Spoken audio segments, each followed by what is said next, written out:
Hello guys, അങ്ങനെ നമുക്ക് നേരെ രാവിലെ ഒരു ക്ലീനിങ്ങിലൂടെ തുടങ്ങാം. അതൊക്കെ കഴിഞ്ഞ് നമ്മൾ നേരെ പോയി ചായയൊക്കെ കുടിച്ചു. പിന്നെ അവിടെ ക്ലേ ഉണ്ടായിരുന്നു, മീര ക്ലേയും കൊണ്ട് എന്തൊക്കെയോ കാണിക്കുന്നുണ്ടായിരുന്നു.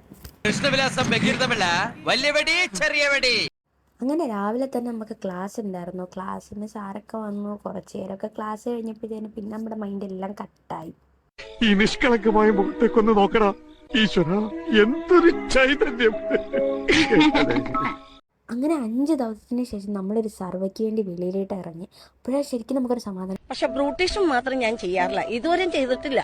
കാരണം ജനിച്ചപ്പോ കാരണന്മാർക്ക് നല്ല ഭംഗിയുണ്ട്. അങ്ങനെ കുറച്ച് ദിവസത്തിന് ശേഷം നമ്മളങ്ങനെ വെളിയിൽ ഇറങ്ങി സർവയ്ക്ക് പോകാം. സ്കൂളിൽ പഠിക്കുമ്പോ ഡാൻസിനും പാട്ടിനും ഒക്കെ ഞാൻ മിടുക്കിയായിരുന്നു. സമൂഹ ഗാനം വരെ ഞാൻ ഒറ്റയ്ക്ക് പാടിയിട്ടുണ്ട്. അങ്ങനെ നമ്മൾ ആദ്യത്തെ വീട്ടിൽ കയറി എല്ലാവരും കൂടെ സർവയ്ക്ക് എടുത്തു. മൂർഖനെയാണല്ലോ ചവിട്ടിയത്. അങ്ങനെ നമ്മൾ ഓൾമോസ്റ്റ് എല്ലാ വീടുകളിലും സർവയ്ക്ക് വേണ്ടി കയറി കഴിഞ്ഞു. ബാച്ചിലറാ, എന്റെ അച്ഛനും ഒരു ബാച്ചിലറാ.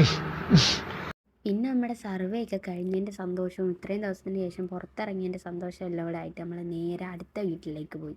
അവിടെ ചെന്നപ്പോഴത്തേന് ഈ പെണ്ണ് അടുത്ത് ആടിനെ പിടിക്കുന്ന, പശുവിനെ പിടിക്കുന്ന, അത് ഇത് ബഹളം തന്നെ. ചിലപ്പോ തോന്നും നീ ഒരു കോമാളിയാന്ന്, ചിലപ്പോ തോന്നും നീ വലിയൊരാളാന്ന്. ഓഹോ, സത്യത്തില് നീ ആരാ?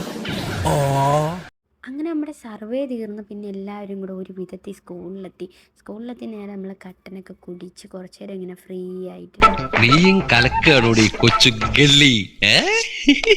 നൈറ്റ് കഴിക്കാൻ വേണ്ടി നമുക്ക് നല്ല കപ്പയൊക്കെ ആയിരുന്നു. അത് കഴിഞ്ഞ് നേരെ നമ്മുടെ കൾച്ചറൽ പ്രോഗ്രാംസ് സ്റ്റാർട്ട് ചെയ്തു.